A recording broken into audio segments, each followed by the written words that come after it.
બરાબર. બાકી આપણા ઘરે સિસ્ટમ એટલા મહિલાઓ બધા ઉદારતાવાળા થઈ ગયા છે ને કે હું હમણાં જ ડિસ્કસ કરતી હતી કે જ્યારે જમવાનું હોય ને બધાનું રાખેલું હોય જમવાનું ત્યારે બધા મહેમાનો જમી લે, પછી ઘરના બધા સભ્યો જમી લે, પછી જ્યારે બચ્ચું કર્યું ઘરમાં જમવાનું પડ્યું હોય ને એ કોણ જમે? ઘરની માતાઓ.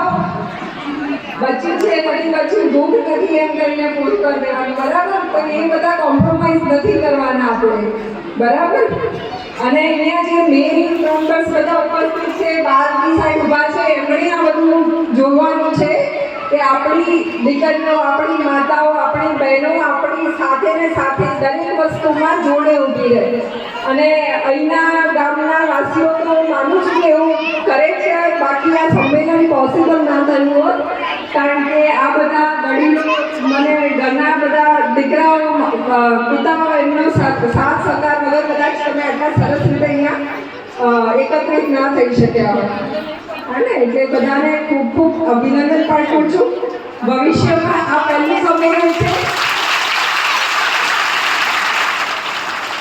આપણે આવતા વર્ષે અને હવે વર્ષો વર્ષ આ સંમેલન ચાલુ રહે અને ખૂબ સરસ સરસ વાતો થાય અને આપણે અહીંયા જે ડિસ્કસ કરીએ છીએ એ એકચ્યુઅલમાં આપણને ગ્રાઉન્ડ પર જોવા મળે કે આ બધી વસ્તુઓ આપણે શીખી રહ્યા છીએ, જોઈ રહ્યા છીએ, આગળ વધી રહ્યા છીએ. કોઈને કોઈ પ્રશ્ન પૂછવો છે મને? કોઈને કંઈ પૂછવું હોય તો હું જવાબ આપીશ. ઓકે, તો હવે હું મારું વક્તવ્ય પૂર્ણ કરીશ. એના પહેલા આપણે બે સંકલ્પ લઈએ કે આજ પછીથી આ ગામની કોઈ પણ દીકરી ભણ્યા વગરની નહીં રહે, બરાબર? સંકલ્પ લઈએ છીએ. અને બીજું કે આપણા ગામની કોઈ પણ દીકરી કે માતા અન્યાય સહન નહીં કરે, બરાબર છે? Okay, thank you.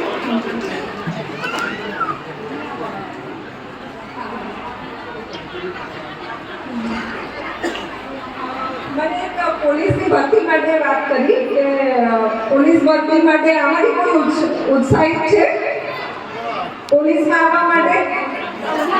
અરે તમારે બનવાનું છે, બરાબર. હવે પોલીસની ભરતી માટેની જે પ્રોસેસ છે ને એમાં એક ફિઝિકલ ફિટનેસનો ટેસ્ટ હોય છે. એટલે એના માટે તમારે ખ્યાલથી એના બધા બહુ સ્પીડ હોય છે, છતાં તમારે એની પ્રેક્ટિસ થોડી કરવી જોઈએ. જ્યારે એનું રિક્રુટમેન્ટ થવાનું હોય એના થોડા સમય પહેલાંથી થોડું રનિંગ એવું ચાલુ કરો. ફિઝિકલમાં હવે પહેલાં બહુ બધા પેરામીટર્સ હતા, હવે ખાલી રનિંગ રહ્યું છે. હા, રનિંગ જ છે.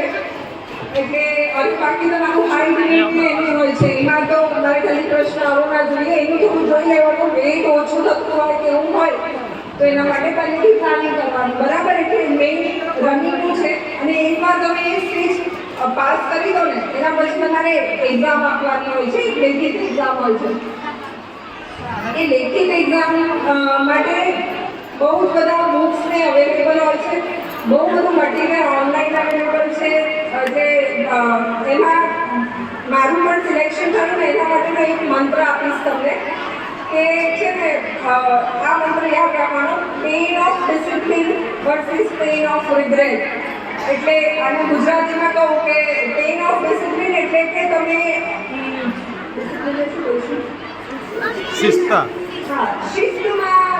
શિસ્ત રાખવાની, બરાબર. અને પેઇન ઓફ રિગ્રેટ એટલે પસ્તાવો કરવો.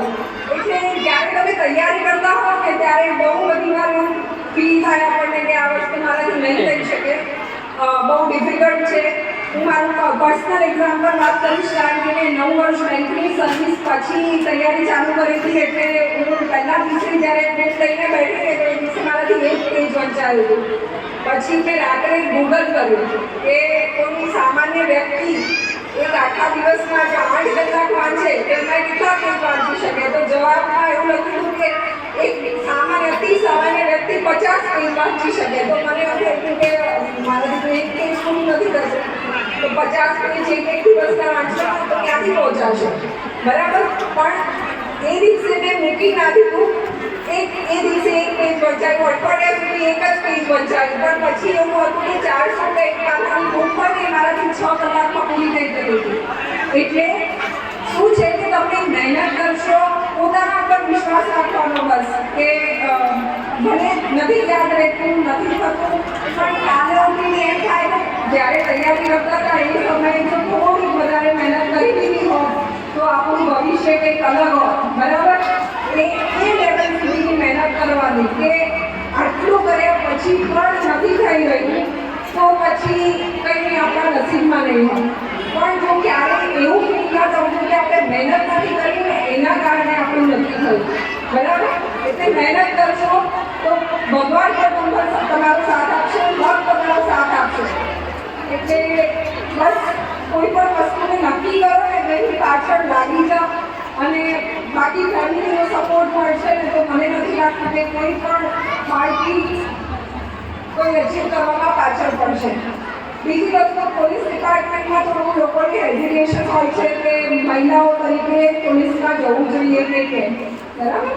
મારું પોતાનું પણ મેં જ્યારે એક્ઝામ આપીને મારું ડીવાયએસપીમાં થયું ને તો મારા ઘરવાળા બધા જ ખુશ હતા.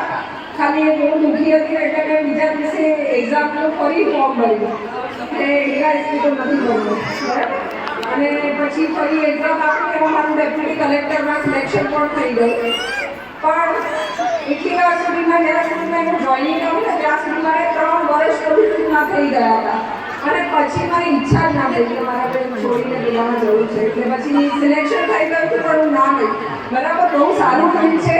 થોડું એક્સ્ટ્રા માંગે છે એટલે મહિલાઓ માટે થોડું ડિફિકલ્ટ હોય છે, પણ અમારામાંથી જે એક આપણા રુચિકાબેન છે અહીંયા એ અમારી સાથે છે પોલીસ ડિપાર્ટમેન્ટમાં, શી ઇઝ ડુઇંગ વન્ડરફુલ.